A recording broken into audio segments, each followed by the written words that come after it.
নিয়ে সরকারি সিদ্ধান্ত মানছেন না মিল মালিকরা। নামে বেনামে বাজারে বিভিন্ন ব্র্যান্ডের মিনিকেট চালের ছড়াছড়ি। আইন অমান্য করে নিষিদ্ধ ব্রাহ্মা গরু পালছেন সাদিক অ্যাগ্রোর ইমরান। অধিদপ্তরের ছাড়প্রাপ্ত জালিয়াতি, খাল দখল সহ নানা অনিয়মের অভিযোগ। ভরা মৌসুমে মেঘনাদ-তেঁতুলিয়া নদীতে নেই কাঙ্ক্ষিত ইলিশ। বৃষ্টি বাড়লে ঝাঁকে ঝাঁকে ইলিশ মিলবে বলছে মৎস্য বিভাগ। আনার হত্যার 2 আসামিকে খাগড়াছড়ির দুর্গম পাহাড় থেকে গ্রেফতার করেছে ডিবি। গ্যাস বাবুর মোবাইল উদ্ধারে তল্লাশি। এবং বিশ্বকাপের প্রথম সেমিফাইনালে ইয়ান্সের রাবাদা তোপে ব্যাটিং বিপর্যয় আফগানিস্তান। ফিরেছে 5 ব্যাটার।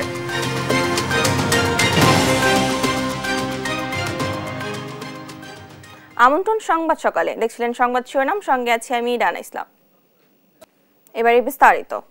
মিনিকেট চাল নিয়ে সরকারের সিদ্ধান্ত মানছেন না মিল মালিকরা। সরকার মিনিকেট নামে চাল সরবরাহ নিষিদ্ধ করলেও বাজারে বিভিন্ন ব্র্যান্ডের মিনিকেট চালের ছড়াছড়ি। বাজারে এ চালের কদর বেশি, ফলে দামও চড়া। তবে সরু চকচকে এই চাল কোনো জাতের ধান থেকে হয় তা নিয়ে বেরোয়েছে বিতর্ক। মিল মালিকদের দাবি মিনিকেট জাতের ধান রয়েছে, যা তারা দীর্ঘদিন ধরে কৃষকদের কাছ থেকে কিনে আসছেন। ইরফান রানার ক্যামেরায় কুষ্টিয়া থেকে চাল নিয়ে নাহিদ হাসান তিতাসের 2 পর্বের ধারাবাহিকের প্রতিবেদনে আজ প্রথম পর্ব। বাংলাদেশ ধান গবেষণা ইনস্টিটিউটের তথ্য মতে দেশে মিনিকেট নামে ধানের কোনো জাত নেই। বিভিন্ন জাতের ধানের চাল মেশিনের ছাঁটাই ও পলিশের মাধ্যমে নাম দেওয়া হয়েছে মিনিকেট। বাজারে এ চালের চাহিদাও বেশি, তাই দামও চড়া। তবে সরু চকচকে এ চাল কোন জাতের ধান থেকে হয় তা নিয়ে রয়েছে বিতর্ক। ফলে মিনিকেট নামে বাজারে চাল সরবরাহ বন্ধে চালকল মালিকদের নির্দেশনা দিয়েছেন সরকার। তবুও বন্ধ হয়নি সরবরাহ। বাজারে বিভিন্ন ব্র্যান্ডের মিনিকেট চালের ছড়াছড়ি। খুচরা বিক্রেতারা বলছেন মিল থেকে যে নামে চাল কিনছেন সেই নামেই বিক্রি করছেন তারা। মিনিকেট চাল যদিও সরকার নিষিদ্ধ ঘোষণা দিয়েছে, কিন্তু মিলার হাতে এখনও এই মুহূর্তে মিনিকেট চাউলের গায়ে লেখা এখনও বন্ধ করি নাই। আমরা যেভাবে কিনছি, যেভাবে লেখা থাকছে, আমাদেরও বিক্রি করার সময়ও সেইভাবেই আমাদের মিনিকেট নামেই বিক্রি করা লাগছে। মিল মালিকরা যেভাবে অন্য বস্তার গায়ে সিল মেরে দেয় আমরা সেভাবে মার্কেটে বিক্রি করি। তবে দেশের অন্যতম সরু চালের মোকাম কুষ্টিয়ার খাজানগরের অধিকাংশ মিল মালিকদের দাবি উল্টো। তারা বলছেন মিনিকেট নামে ধানের জাত রয়েছে। দীর্ঘদিন ধরে কৃষকরা মিনিকেট ধানের চাষ ও বিক্রি করছেন। কৃষকদের কাছ থেকে আমরা যে ধান কিনি সেই ধানেরই আমরা সেই চাউলের নাম দিই। আমরা কৃষক পর্যায়ে দেখেন আমার হাতে এখনো কতগুলো, আজকে এতগুলো ধান কিনছি, সবগুলো হলো মিনিকেট নামে কৃষকরা আমাদের কাছে ধান বিক্রি করছে। কৃষকরা বলতেছে এটা মিনিকেট, আমরা সেই মিনিকেট হিসেবে কিনতেছি, প্লাস মিনিকেট হিসেবে আমরা বিক্রি করতেছি। কৃষকরা যদি বলে যে এটা আরেক নাম, আমরা আরেক নাম রাখবো, তাতে আমাদের কোনো আপত্তি নাই, লসও নাই। তবে জেলা প্রশাসক বলছেন সরকারি সিদ্ধান্ত অনুযায়ী মিনিকেট নামে বাজারে চাল সরবরাহ বন্ধে কাজ করছেন তারা। খাদ্য মন্ত্রণালয় থেকে সর্বশেষ একটি পরিপত্র জারি করা হয়েছে, যেখানে স্পষ্টত বলা হয়েছে যে মিনিকেট নামে কোনো চাউল বাজারজাত করা যাবে না। ধানের যে জাত সেটি চালের ব্যাগে উল্লেখ করতে হবে। আইন অনুযায়ী মিনিকেট নামে বাজারে চাল সরবরাহ নিষিদ্ধ হলেও চাহিদা বেশি ও লাভজনক হওয়ায় সরকারের নির্দেশনা মানছেন না মিল মালিকরা। নাহিদ হাসান তিতাস, দেশ টিভি, কুষ্টিয়া। বছরের পর বছর নিষিদ্ধ ব্রাহ্মা জাতের গরু পালন করে আসছে ছাগল কাণ্ডে আলোচনায় আসা সাদিক অ্যাগ্রো। আর এই গরুরই বংশমর্যাদা সহ নানা মিথ্যাচারে প্রকাশ্য ক্রেতার পকেট কাটতেন সাদিক অ্যাগ্রোর মালিক ইমরান। প্রাণী সম্পদ অধিদপ্তরের ছাড়প্রাপ্ত জালিয়াতি সহ ক্ষমতার দাপটে খাল দখল সহ নানা অনিয়মের প্রমাণও মিলেছে দেশ টিভির অনুসন্ধানে। এম এ আজিমি রিপোর্টে থাকছে, তুলেছেন আলমগীর রহমান। 2016 সালে বাংলাদেশে নিষিদ্ধ করা হয় ব্রাহ্মা জাতের গরু। তবে সম্প্রতি সেই গরুরই বংশমর্যাদা সহ নানা মিথ্যাচারে মানুষকে প্রলুব্ধ করে কোটি টাকা দাম হাঁকান সাদেক অ্যাগ্রো মালিক ইমরান। বংশমর্যাদাপূর্ণ গরু এর জন্য দাম বেশি, এটাই কারণ। তবে অনুসন্ধান বলছে নিষিদ্ধ এ ব্রাহ্মা জাতের গরু দিয়ে কোটি টাকার ব্যবসা তার নতুন নয়। কোরবানি এলেই নিষিদ্ধ গরু দিয়ে ক্রেতার পকেট কাটতে নেমে পড়েন ইমরান। কোরবানি ঈদকে টার্গেট করে কোরবানি ঈদে যত রকমের পশু কোরবানি করা যায়, আমরা সব রকমের পশুর একটা সমাহার নিয়ে আসি। 2019 সালের কোরবানিতেও বস ও মেসি নামের দুটি গরু 37 ও 27 লাখ টাকায় বিক্রি করেন তিনি। যা ছিল নিষিদ্ধ হওয়া ব্রাহ্মা জাতের। 20 সালেও 35 লাখ টাকায় যে গরুটি ইমরান বিক্রি করেছেন তাও ব্রাহ্মা জাতের। আর এবার এ নিষিদ্ধ গরুই বংশমর্যাদা আছে দাবি করে কোটি টাকায় পকেট কাটেন ক্রেতার। 3টা গরুর দাম চাইছিলাম হচ্ছে 3,25 লাখ টাকা। 3,25 লাখ আপনাদের আস্কিং প্রাইস ছিল, বিক্রি হয়েছে 2,60 লাখ।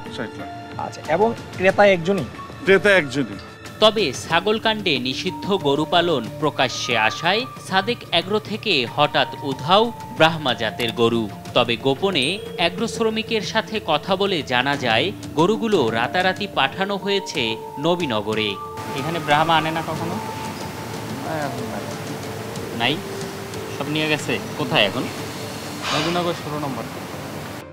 এলাকাবাসীর সাথে কথা বলতে গেলে বেরিয়ে আসে থলের বিড়াল।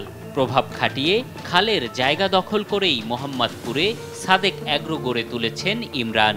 জেলা প্রশাসক থেকে উচ্ছেদ নোটিশের পরও বহাল তবিয়াতেই আছে সাদেক এগ্রো। হ্যাঁ, এটা খালের জায়গা, খালের জায়গা। এটা খাল ছিল, ওই যে ওই মাথার থেকে ধরে বসছি বিল্ডিং, ওই যে ওই রাস্তা থেকে রাস্তার বেরিয়ে পর থেকে এই পর্যন্ত পুরোটাই খাল ছিল। বিষয়গুলো নিয়ে কথা বলতে এগ্রো অফিসে গেলেও কথা বলেনি কোনো কর্মকর্তা। যোগাযোগের জন্য দেয়া হয়নি এগ্রো মালিক ইমরানের ফোন নম্বরও। বক্তব্যের জন্য যেতে বলা হয় সন্ধ্যার পর। ফোন নাম্বার দেওয়া যাবে? কোন রিসিভ করবেন না, এখন যদি করতো আর কি নম্বরটা করবেন না তো, নম্বর কারো রিসিভ করবেন না। এমনিতে কেউ কি কথা বলার আছে এখানে? আমরা এখানে সন্ধ্যার পর আসলে কথা বলা মানুষ আছে। তবে রাত পর্যন্ত অপেক্ষার পরও দেখা মেলেনি সাদেক এগ্রো মালিক ইমরানের। এমনি তো আগে পরে তো দেখা গেল যে রাতে 10টায় তো 11টায় তো 12টা। না, আমাদের তো বলছিল যে আসবে। আসে, মনে করেন দেখা গেল যে এর ভিতরে আর আসে না। সাদেক এগ্রোর ক্ষমতার কাছে যেন তুচ্ছ প্রাণী সম্পদ অধিদপ্তরও। 2021 সালের মে মাসে প্রাণী সম্পদ অধিদপ্তরের ছাড়পত্র জালিয়াতি করে ব্রাহ্মা গরু আনতে গিয়ে ধরা পড়ে তারা। না, নজরদারি আমরা তো এগুলো আমরাই বাজেয়াপ্ত করছি, এটা আমরাই রাখছি। আমরা বললাম যে 15টা পশু আমরা দীর্ঘদিন পালন করছি, কিন্তু এটা একটা সুরাহা হতে হবে। এগুলো তো আমরা মেরে ফেলতে পারবো না। এটা আমরা মাংসের জন্য দিয়ে কখন দিয়েছি, যখন এগুলো আর ব্রিডিং পারপাসে ব্যবহার করতে পারবো না। সব সময় মিডিয়ার সামনে আসতে ব্যাপক আগ্রহী সাদেক এগ্রো মালিক ইমরান এখন অনেকটাই আত্মগোপনে। এম এ আজিম, দেশ টিভি, ঢাকা। সাদেক এগ্রোর কোটি টাকা সেই নিষিদ্ধ গরুর ক্রেতা ঢাকা উত্তর সিটি কর্পোরেশনের মেয়র আতিকুল ইসলামের ভাতিজা সাকের আহমেদ। তিনি ইসলাম গ্রুপের বর্তমান ব্যবস্থাপনা পরিচালক। তবে 1 কোটি টাকা দিয়ে কিনলেও গরুটি এবছর কোরবানি দেওয়া হয়নি বলে নিশ্চিত করেছেন সাদেক এগ্রো। দেশ টিভির অনুসন্ধানে মিলেছে এমন তথ্য। এম এ আজিমের বিশেষ রিপোর্ট। ব্রাহ্মা জাতের গরুকে বংশমর্যাদা সম্পন্ন গরু উল্লেখ করে এবারের কোরবানির ঈদে আলোচনায় আসে সাদেক এগ্রো। নিষিদ্ধ জাতের গরুটি কোটি টাকায় বিক্রির বিষয়টি নিশ্চিত করেন ছাগলকাণ্ডে আলোচিত সমালোচিত সাদেক এগ্রো মালিক ইমরান। বংশমর্যাদাপূর্ণ গরু এর জন্য দাম বেশি, এটাই কারণ। এটার ওজন কত কিংবা এটার মাংস আসলে খেতে কেমন, এইটার জন্য না। কে সেই কোটি টাকার গরুর ক্রেতা তা আড়ালেই ছিল এতদিন। তবে দেশ টিভির হাতে আসা এক ভিডিওতে দেখা যায় গরুটির ক্রেতা শাকের নামের এ ব্যক্তি। সাদেক এগ্রো মালিক ইমরান তাকে গরুটি বুঝিয়ে দিচ্ছেন এবং তার মঙ্গল কামনা করছেন। সোল্ড টু আমাদের বিলাভেড শাকের ভাই। শাকের ভাই এইবার পবিত্র হজ পালন করতে যাচ্ছেন। সবাই শাকের ভাই হজ কবুল হওয়ার দোয়া করবেন। কোটি টাকায় নিষিদ্ধ গরু কেনা শাকের আহমেদের আয়ের উৎস কি জানতে মাঠে নামে দেশ টিভি টিম। ইসলাম গ্রুপের গুলশান অফিস থেকে নিশ্চিত হওয়া যায় তিনি বর্তমানে প্রতিষ্ঠানটির ব্যবস্থাপনা পরিচালক। সবগুলো গার্মেন্টস উনি দেখাশোনা করেন। ওই যে দুই ভাই, শাহরিয়ার আহমেদ আর শাকের আহমেদ। এ প্রতিষ্ঠানে সম্পৃক্ত ঢাকা উত্তর সিটির মেয়র আতিকুল ইসলাম। শাকের তার ভাতিজা। ইসলাম গ্রুপ মেয়র আতিকের পারিবারিক প্রতিষ্ঠান। মেয়র সে আসলে কতটুকু দেখাশোনা করেন? আতিক স্যারের গার্মেন্টসটার ব্যবসাটা ভিন্ন, গরু ব্যাগটা। আতিক স্যারের ব্যবসাটা লোকজন সব বনাইতে বসেন। বাড়িধারায় আছে শাকেরের আরেকটি অফিস ও আলিশান বাড়ি। তবে হজে থাকায় বক্তব্য মেলেনি তার। দেশের বাইরে গেছে কতদিন? দেশের ইতিহাসে কোটি টাকায় একটি গরু কেনা প্রথম ব্যক্তি শাকের আহমেদ। ১৩০০ কেজির গরুটির দাম কোটি টাকা হলে ১ কেজি মাংসের দাম পড়ে ৭,৫০০ টাকা। এম এ আজিম, দেশ টিভি, ঢাকা। এমপি আনার হত্যাকাণ্ডের অন্যতম দুই আসামি ফয়সাল ও মুস্তাফিজকে খাগড়াছড়ির পাহাড় থেকে গ্রেফতার করেছে ঢাকা মহানগর গোয়েন্দা পুলিশ। সন্ধ্যায় হেলিকপ্টারে করে ঢাকায় আনার পর তাদের রাজধানীর মিন্টু রোডের ডিবি কার্যালয়ে নেওয়া হয়েছে। হিন্দু ধর্মের অনুসারী পরিচয়ে ছদ্মনামে পাতালকালী মন্দিরে ২৩ দিন ছিল দুই আসামি। আরো জানাচ্ছেন এনআই নাহিদ। ঝিনাইদহ ৪ আসনের সংসদ সদস্য আনোয়ারুল আজিম আনার হত্যার ঘটনায় অন্যতম দুই আসামি মোস্তাফিজুর রহমান ও ফয়সাল আলী সীতাকুণ্ডের দুর্গম পাহাড়ে পাতালকালী নামে এক মন্দিরে আত্মগোপনে ছিলেন। বুধবার দুপুরে সীতাকুণ্ডের দুর্গম পাহাড়ে সাঁড়াশি অভিযানে নামে ঢাকা মহানগর গোয়েন্দা পুলিশের একটি দল। পাতালকালী নামে এক মন্দির থেকে গ্রেপ্তার করা হয় পলাতক দুই আসামিকে। সন্ধ্যায় আসামি মুস্তাফিজুর রহমান ও ফয়সাল আলীকে নিয়ে ঢাকায় ফেরে ডিবি। সংবাদ সম্মেলনে ডিবি প্রধান জানান, মুস্তাফিজ ও ফয়সাল আনার হত্যা মিশনে শিমুল ভুঁইয়ার সহযোগী হিসেবে অংশ নিয়েছিল। শিমুল ভুঁইয়া ছিল মূল ঘাতক, তারই মূল সহযোগী ছিল আজকে যে দুইজনকে আমরা গ্রেপ্তার করেছি, সেটা ফয়সাল এবং মুস্তাফিজ। গোয়েন্দা পুলিশ বলছে, হিন্দু ধর্মের অনুসারী পরিচয়ে ছদ্মনামে পাতালকালী মন্দিরে ২৩ দিন ছিল দুই আসামি। পলাশ রায়, শিমুল রায়, এই নাম ধারণ করে দুজনেই হিন্দু সেজে তারা সেখানে ওই কালী মন্দিরে থাকে। আর রাতের বেলায় ঘুম, তারা বলে যে আমরা মাকে বেশি ভালোবাসি, আমরা কালী মন্দির ছাড়া থাকতে পারি না। এই ছদ্মবেশ ধারণ করে তারা এখানে প্রায় ২৩ দিনের মতো ছিল। ওনাকে গ্রেপ্তারের জন্য কিন্তু আমরা অলরেডি আমাদের টিম নিয়ে আমরা আমেরিকান এম্বাসিতে আমরা কথা বলেছি, আমরা এনসিবির মাধ্যমে ইন্টারপোলকে আমরা চিঠি দিয়েছি। এছাড়া ইন্ডিয়াতে যখন আমরা গিয়েছিলাম, সেখানেও আমরা কিন্তু ইন্ডিয়ান পুলিশের সাথে এবং বিভিন্ন দপ্তরের সাথে আমরা যখন দেখা করেছি, তাদেরকে আমরা রিকোয়েস্ট করেছি। প্রাথমিক জিজ্ঞাসাবাদে হত্যায় জড়িত থাকার বিষয়টি স্বীকার করেছে বলেও দাবি করেন ডিবি প্রধান। এবং এই দুইজন আজকে আমাদের কাছে গ্রেপ্তার হওয়ার সাথে সাথেই তারা সকল কিছু আমাদের কাছে স্বীকার করেছেন। ১২ মে ভারতে চিকিৎসায় গিয়ে নিখোঁজ হন ঝিনাইদহ ৪ আসনের সংসদ সদস্য আনোয়ারুল আজিম আনার। পরে ২২ মে কলকাতার একটি ফ্ল্যাটে তাকে হত্যার পর টুকরো টুকরো করার খবর দেয় ভারতের পুলিশ। এনআই নাহিদ, দেশ টিভি, ঢাকা। সংসদ সদস্য আনোয়ারুল আজিম আনার হত্যা মামলার আসামি কাজী কামাল আহমেদ ওরফে গ্যাস বাবুর মোবাইল ফোন উদ্ধারে ঝিনাইদহ অভিযানে নামে ডিবি পুলিশ। বুধবার দুপুর ১২টার দিকে সিনিয়র জুডিশিয়াল ম্যাজিস্ট্রেট ফারুক আজমের নেতৃত্বে শহরের দুটি পুকুরে তল্লাশি করা হয়। তবে বিকেল পর্যন্ত মোবাইল উদ্ধারের কোনো তথ্য জানায়নি পুলিশ। সহকর্মী মেহেদি হাসান সবুজের প্রতিবেদন, জানাচ্ছেন আপন অপু। এমপি আনার হত্যাকাণ্ডের আলামত আওয়ামী লীগ নেতা কাজী কামাল আহমেদ ওরফে গ্যাসবাবুর ৩টি মোবাইল ফোন। আদালতে দেয়া জবানবন্দিতে গ্যাসবাবু জানায় ফোন ৩টি পুকুরে ফেলে দেওয়ার কথা। পরে মোবাইল ফোন ৩টি উদ্ধারের নির্দেশ দেয় আদালত।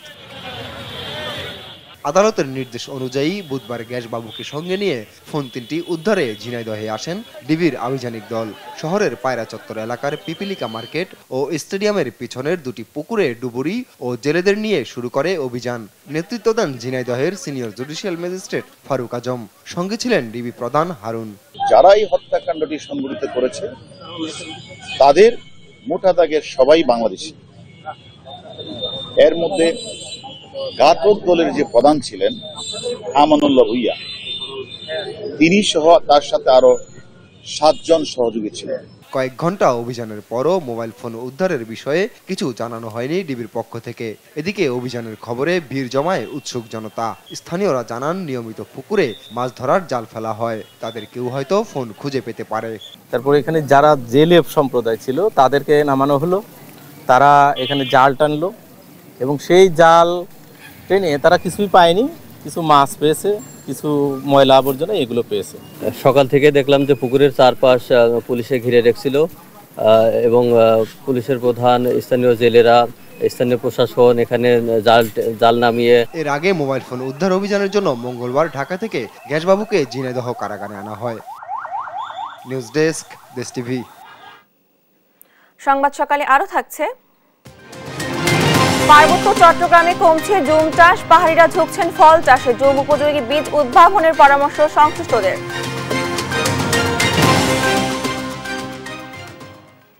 ভরা মৌসুমে বরিশালের মেঘনা তেতুলিয়া নদীতে কাঙ্ক্ষিত ইলিশ না পেয়ে অভাব অনটন আর অনিশ্চয়তায় পড়েছেন জেলেরা।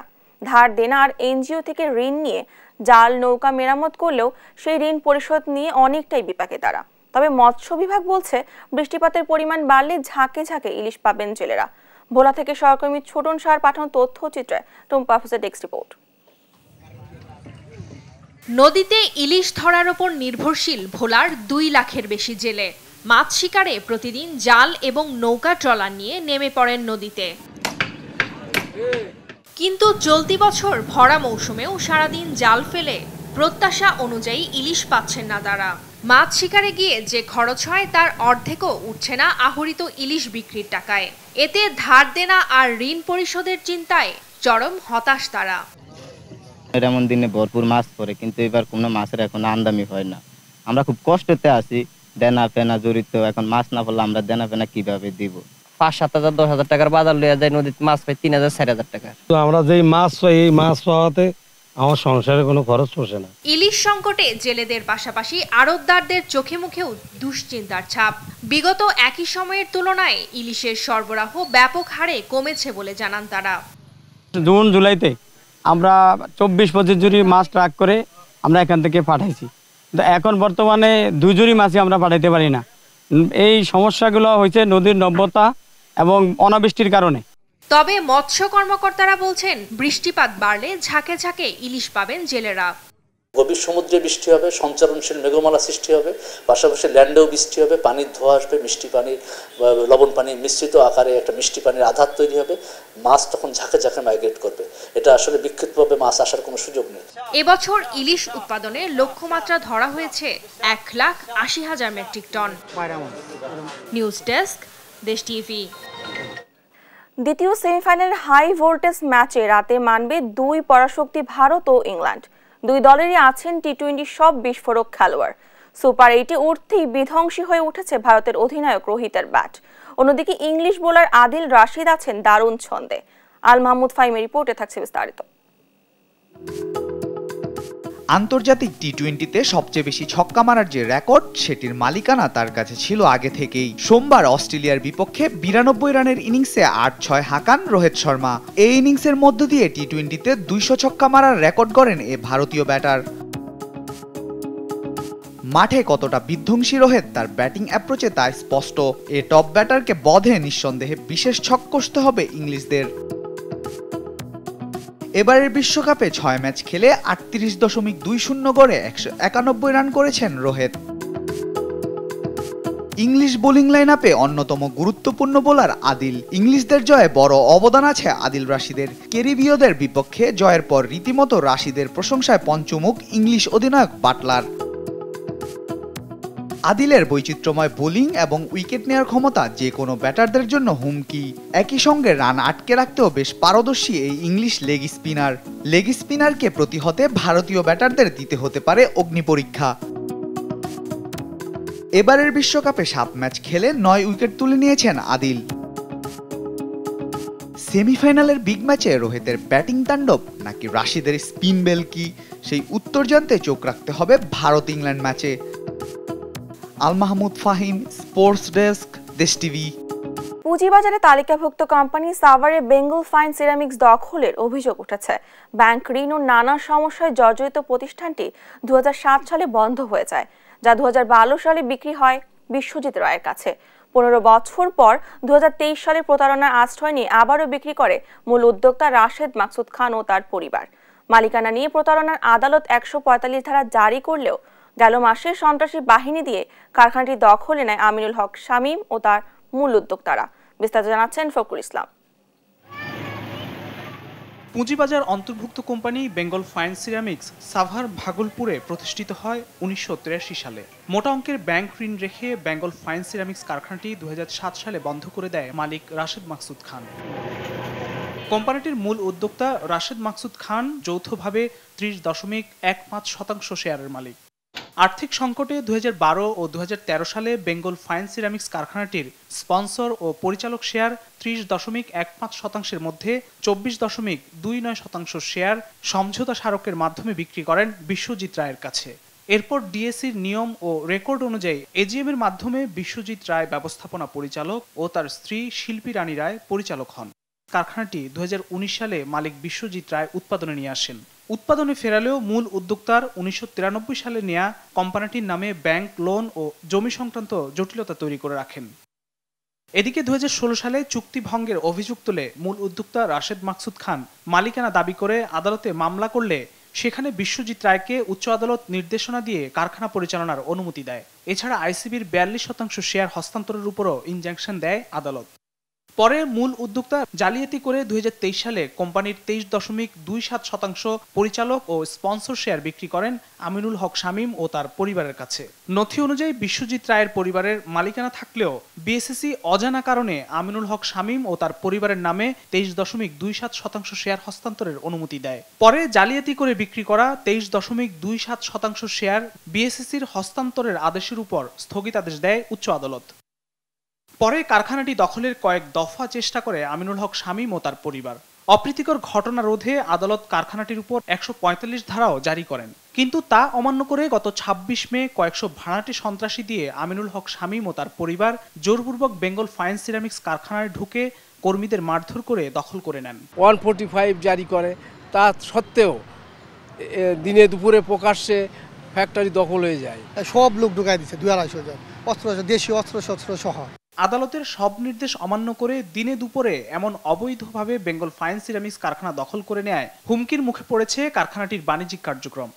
ঢাকা স্টক এক্সচেঞ্জের যে অফিসিয়াল গভর্নমেন্ট ওয়েবসাইট আছে ওখানেও আমার বাবার নামই এখন পর্যন্ত দেখাচ্ছে। আমি বিচার চাই, আমি নেত্রীর কাছেও বিচার চাই। এইসব ঘটনায় মূল উদ্যোক্তার মেয়ে ফারজানা রুবায়েত খানের সঙ্গে যোগাযোগ করে পাওয়া যায়নি। হ্যালো, কে বলছেন? ফারজানা রুবায়েত খান বলছিলেন? না ম্যাডাম তো বাসায় নাই। ঘটনার সুষ্ঠু তদন্ত করে দ্রুতই বেঙ্গল ফাইন সিরামিক্স কারখানাটি দখলমুক্ত করার দাবি জানান বর্তমান মালিক পক্ষ। ফখরুল ইসলাম, দেশ টিভি, ঢাকা। সংবাদ সকালে আরো থাকছে। ইসরায়েলকে গোপনে অস্ত্র সহায়তা দিচ্ছে ভারত। আল জাজিরার চাঞ্চল্যকর তথ্য, গাজায় বিস্ফোরিত বোমায় মিলেছে মেড ইন ইন্ডিয়া লেখা।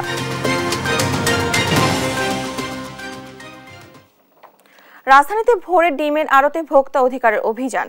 ক্যাশ মেমোতে দাম উল্লেখ না করে বিক্রি ও এসএমএস এর মাধ্যমে ডিমের বাজার দর নিয়ন্ত্রণ করার অভিযোগে তেজগাঁওয়ের এক পাইকারি ডিম ব্যবসায়ীকে 50,000 টাকা জরিমানা করেছে ভোক্তা অধিকার সংরক্ষণ অধিদপ্তর। বিস্তারিত ইফতেখার রেজা রিপোর্টে। ভোর 5টায় রাজধানীর তেজগাঁওয়ের ডিম আড়তে বিশেষ এই অভিযান পরিচালনা করেন ভোক্তা অধিকারের পরিচালক আব্দুল জব্বার মণ্ডল। অভিযান শেষে গণমাধ্যমকে তিনি বলেন, তেজগাঁওয়ের পাইকারি ডিম ব্যবসায়ী আমানতুল্লাহ এন্টারপ্রাইজকে বাজার অস্থির করার দায়ে বুধবার 10,000 টাকা জরিমানা করে ভোক্তা অধিকার। কিন্তু এরপরও শোনেননি তিনি, আবারও একই অপরাধ করায় 50,000 টাকা জরিমানা করা হয়েছে। এ সময় তিনি আরো বলেন, অভিযুক্ত এই ব্যবসায়ী আরো কিছু অসাধু ডিম ব্যবসায়ীদের সাথে যোগসাজশে মোবাইল এসএমএস এর মাধ্যমে বাজার দর ঠিক করে দিত। এখানে এসে যেটি আমরা প্রমাণ পেলাম সেটি হচ্ছে ক্যাশ মেমোতে আগে থেকে ইনারা দর লেখেন না, কি দরে বিক্রি করছেন ক্যাশ মেমোতে কোনো রেট উল্লেখ থাকে না, এবং সেরকম ক্যাশ মেমো আমাদের কাছে ছিল আগে থেকেই এবং তার প্রমাণটা আমরা পেলাম। শুধু ইনারা সংখ্যা লেখেন যে এত হাজার ডিম বিক্রি করা হলো, কি রেটে বিক্রি করা হলো, টোটাল কত টাকায় বিক্রি করলেন, সেই তথ্য এখান থেকে দেওয়া হয় না। জরিমানাকৃত ব্যবসা প্রতিষ্ঠানের স্বত্বাধিকারী বলেন, ডিমের দাম নিয়ে নির্দিষ্ট নীতিমালা না থাকার কারণে ডিমের বাজারে এমন অস্থিরতা। আপনারা নির্দিষ্ট নেতা করেন, আপনার নির্দিষ্ট নীতিমালা মতো আমরা চলবো। যদি নিয়মের বাইরে আমরা যাই তখন আমাদের জেল করেন, ফাঁসি করেন, জরিমানার আপত্তি নেই।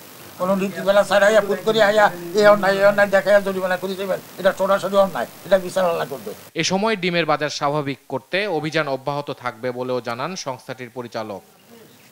ইফতেখার রেজা, দেশ টিভি, ঢাকা। আধুনিকীকরণের অভাবে পার্বত্য চট্টগ্রামে আশঙ্কাজনক হারে কমছে জুম চাষ। জমি সংকট সহ নানা সমস্যায় পাহাড়িরা ঝুঁকছেন ফল চাষে। এতে ফসল উৎপাদনে পিছিয়ে পড়ছেন তারা। আধুনিকীকরণের পাশাপাশি জুম উপযোগী বীজ উদ্ভাবনের পরামর্শ সংশ্লিষ্টদের। সহকর্মী মিশু মল্লিকের তথ্যচিত্রের ডেস্ক রিপোর্ট। পাহাড়ে চৈত্র বৈশাখে আগুন দিয়ে জঙ্গল পরিষ্কার করার মাধ্যমে শুরু হয় জুম চাষের প্রাথমিক প্রক্রিয়া। এরপর শুরু হয় জমি প্রস্তুতকরণ। বর্ষার শুরুতে পাহাড়ের বুকে এখন চলছে বীজ বপন।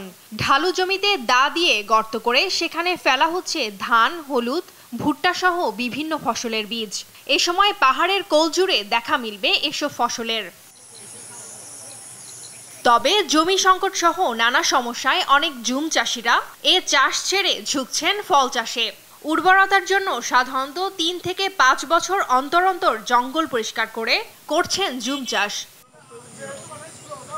তবে বর্তমানে জমি সংকটে সে সুযোগ কমে এসেছে। বারবার একই স্থানে চাষাবাদ করতে থাকায় কমেছে জমির উর্বরতা। প্রয়োজন পড়ছে অতিরিক্ত সারের, পাশাপাশি রয়েছে যোগাযোগ ব্যবস্থার দুর্বলতা সহ ফসলের ন্যায্য মূল্য নিশ্চিত না হওয়া। এতে জুম চাষের প্রতি আগ্রহ কমেছে কৃষকদের। সার জুটতে পারি না, সার লাগে, ওষুধ লাগে, বেশি বেশি করে পরিশ্রম করে কিন্তু ফসল কম হয়। যে পরিমাণে সার দেওয়া হয় সে অনুসারে মানে এখন ফসল হচ্ছে না, মাঝে অনেক কিছু নষ্ট হয়ে গেছে। জুমের স্বাস্থ্য অনেক কম হচ্ছে, পোষায় না, এই কারণে আমি ফলজ বাগানে চলে যাব। জুমের আধুনিকীকরণের পাশাপাশি উপযোগী বীজ উদ্ভাবনের তাগিদ দিলেন এই উদ্যোক্তা। বর্তমান সময়ে এটাকে আধুনিকীকরণ করা দরকার আছে, একই সাথে জুমের উপযোগী ফসলের বীজ উদ্ভাবন কিভাবে করা যায় এটা নিয়ে পর্যাপ্ত পরিমাণ গবেষণা হওয়া দরকার আছে। মাটির ক্ষয়রোধে জুম চাষকে আধুনিকীকরণের ওপর জোর দিচ্ছেন জেলা কৃষি কর্মকর্তা। গাছ লাগানোর ক্ষেত্রে আপনার পুরো পাহাড়টাকে না কুপিয়ে আপনার মিনিমাম মাটির খুঁড়ে যেভাবে গাছ লাগানো যায় সেই পদ্ধতির কথা বলা হচ্ছে। গত অর্থবছরে জেলায় পাহাড়ের 4689 হেক্টর জমিতে ধান, 3042 হেক্টর জমিতে আদা ও 2089 হেক্টর জমিতে হলুদ চাষ করা হয়েছে। নিউজ ডেস্ক, দেশ টিভি। দিগন্তজোড়া ফসলের মাঠ, ফলের বাগান, সেই জমি অধিগ্রহণ করে আবাসন প্রকল্প গড়ে তুলতে চায় রাজশাহী সিটি কর্পোরেশন। ইতোমধ্যে প্রকল্প অনুমোদনের জন্য পাঠানো হয়েছে স্থানীয় সরকার মন্ত্রণালয়। ভূমি মালিকদের ছাড়পত্র না দিতে চিঠি দিয়েছে আরডিএ-কে। এ নিয়ে ক্ষোভ বাড়ছে স্থানীয়দের মধ্যে। রবিউল ইসলামের ছবিতে রাজশাহী থেকে কাজী শাহেদের প্রতিবেদন। মাহতাবুদ্দিনের বয়স 70-এর কাছাকাছি। চকপাড়া মাঠে তার আছে 3 বিঘা জমি। বাপদাদা সেখানে ফসল ফলিয়ে সংসার চালিয়েছেন, এখন তিনিও সেখানে চাষাবাদ করেন। গার্ডের বেতন আর 2.5 বিঘা জমির ফসল থেকে আয় দিয়ে চলে আব্দুল হকের সংসার। মাহতাবুদ্দিন ও আব্দুল হকের মতো হাজার পরিবারের 3 ফসলি জমি অধিগ্রহণ করে এবার প্লট ব্যবসায় নামতে চায় রাজশাহী সিটি কর্পোরেশন। আর এতেই চিন্তার ভাঁজ ওই এলাকার মানুষের কপালে। আমাদের এই সম্পত্তি থেকে, এই জমি থেকে আমরা আবাদ পাই, ধান পাই, পাট পাই, আখ পাই, আমের বাগান আম পাই, লিচু বাগানে লিচু পাই। এটা বাৎসরিক আমাদের আয় হয়। আর এটা যদি সরকার লিয়ে নেয় আমরা একদম মাঠে মারা। এই জমিটা যদি সরকার লিয়ে নেয় কি মেয়র সাহেব লিয়ে নেয়, তাইলে আমাদের এই জমি দেওয়ার পর আমি কোথায় খাটতে যাব? এই জমি একবার করে যদি নেয় তা আমাদের নিঃস্ব হয়ে যেতে হবে, পথে বসে দিতে হবে। সিটি কর্পোরেশন 2011 সালে স্যাটেলাইট টাউন নির্মাণ নামে ওই এলাকায় আগেও আবাসন প্রকল্প গড়ে তোলার উদ্যোগ নিয়েছিল। স্থানীয়দের আপত্তিতে প্রধানমন্ত্রীর কার্যালয়ের নির্দেশে তা বাতিল করে ভূমি মন্ত্রণালয়। 2022 সালে এসে আবারও প্রকল্পটি বাস্তবায়নের উদ্যোগ নিয়েছে সিটি কর্পোরেশন। ভূমির দাগ নম্বর উল্লেখ করে আরডিএ-কে ছাড়পত্র না দিতে চিঠিও দিয়েছে। খুব বেশি অগ্রগতি মন্ত্রণালয়ের অনুমোদনের জন্য করা আছে, কিন্তু সেটা তো ওখান থেকে অনুমতির এখনো কোনো কিছু আসেনি। এমনি এখান থেকে আছে যে ওটা অধিগ্রহণ করার জন্য প্রস্তাব পাঠানোর জন্য। 164 একর জমি নিয়ে আবাসন প্রকল্পটি গড়ে তুলতে চায় সিটি কর্পোরেশন, যার পুরোটাই 3 ফসলি। এ নিয়ে ক্ষোভ বাড়ছে স্থানীয়দের। যদি একর আবাসন করা হয়, আমরা এলাকাবাসীর সাথে আমরা আলাপ আলোচনা করে আমরা হয়তো সিদ্ধান্ত নিতে পারি। 3 ফসলি জমিতে খায়াটা খাওয়া মানুষদেরকে অহেতুক একটা হয়রানোর ভিতর আবারও ফেলেছে। জেলা প্রশাসক বলছেন, সরকারি নির্দেশনা আছে 3 ফসলি জমিতে আবাসন প্রকল্প গড়ে তোলার সুযোগ নেই। 3 ফসলি জমি নষ্ট করে কোনো পুকুর কাটা, আবাসন কিংবা শিল্প কারখানা করার যদি কেউ অপচেষ্টা করে, সেই অপচেষ্টাকে আমরা রোহিত করার জন্য যা যা করা প্রয়োজন সেটি আমরা করব। নতুন করে সিটি কর্পোরেশনের আবাসন প্রকল্প নির্মাণের উদ্যোগে কৃষি জমি হারানোর সংখ্যায় এখন কয়েক হাজার পরিবার। কাজী শাহেদ, দেশ টিভি, রাজশাহী।